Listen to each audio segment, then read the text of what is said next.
To help create good construction jobs, we're building badly needed new schools, a new hospital in Edmonton, critical new transportation infrastructure in Calgary, Fort Saskatchewan, and in communities across Alberta.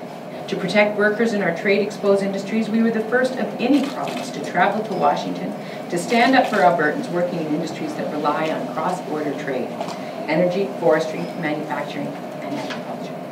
And we're continuing to stand up for the approval of the Kinder Morgan Trans Mountain Pipeline expansion with our request for intervenor status being granted by the courts. The decisions we made to create jobs, to actively invest in Albertans, and to stimulate the economy are rooted in the belief that in a down economy, government should have the backs of regular working families. Rather than making reckless cuts to services, cuts that take money and people out of the economy, we're investing in our province. And it's working. Conference Board of Canada has said Alberta's economy will be the fastest growing in the country this year, and as you know, they recently upgraded their projection of our GDP growth from 2.8% to 3.3%. Our economy is slowly turning the corner.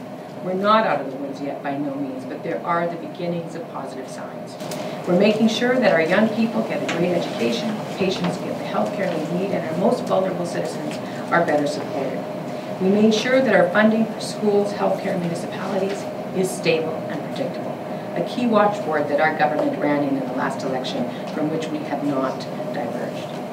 We also introduced legislation that provided better protection and remedies for women and families fleeing domestic violence.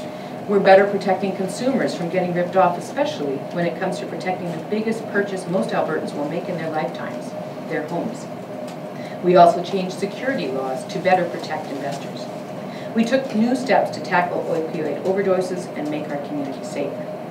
And we took an important step forward to improve the child death review process, critically important work.